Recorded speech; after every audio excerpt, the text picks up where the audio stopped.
লতি অনেকেই ভয়ে খেতে চায় না, গলা চুলকানের ভয় থাকে। কিন্তু আমার বাসায় যখনই লতি আনি আমি এইভাবে লতি রান্না করি, গলা তো চুলকায় না, বরঞ্চ খেতে ভীষণ মজার হয়। কেজি লতি সুন্দর করে কেটে ধুয়ে তারপরে পাটাতে এভাবে থেতলে নিচ্ছি। লতিটাকে একটু থেতলে নিলে লতি যখন রান্না করবেন মশলাগুলো একদমই ভিতরে চলে যাবে, এটা টেস্ট দ্বিগুণ হবে। এখন হচ্ছে হাফ টিস্পুনের মতো সর্ষে, সাদা সর্ষে আর হাফ টিস্পুন জিরা বেটে নিচ্ছি। হালকা একটু পানি নিয়ে খুব ভালো করে মিহি করে বেটে নিচ্ছি। লতিতে যদি হালকা একটু সর্ষে দেন এর স্বাদ দ্বিগুণ হবে। একটা পেঁয়াজও বেটে নিচ্ছি। আজকের রেসিপিটি কে কোথায় থেকে দেখছেন অবশ্যই কমেন্টে জানিয়ে দিবেন। তারপরে খুব ভালো করে বেটে নিচ্ছি। তারপর আমি পেঁয়াজের সাথে 4টা কাঁচামরিচও বেটে নিচ্ছি, তাহলে লতির ফ্লেভারটা আরও বেশি মজা লাগবে। সবগুলা মশলা খুব ভালো করে বেটে তারপরে তুলে নিচ্ছি।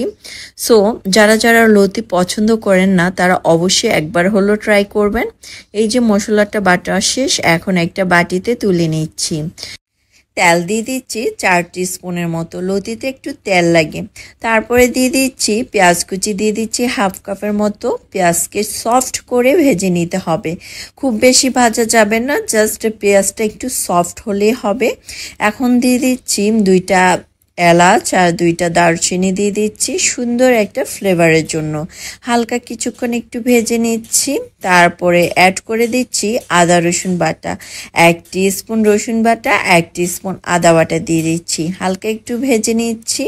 ভেজে নিয়ে এখন বাকি স্পাইসিগুলো দিয়ে দিচ্ছি। এখানে লাল মরিচের গুঁড়া দিচ্ছি 1 টিস্পুন, তারপরে হলুদের গুঁড়া দিচ্ছি হাফ টিস্পুনের মতো, ধনিয়ার গুঁড়া দিচ্ছি 1 টিস্পুন, তারপরে লবণ দিয়ে দিচ্ছি 1 টিস্পুনের মতো, সামান্য একটু পানি দিয়ে দিচ্ছি।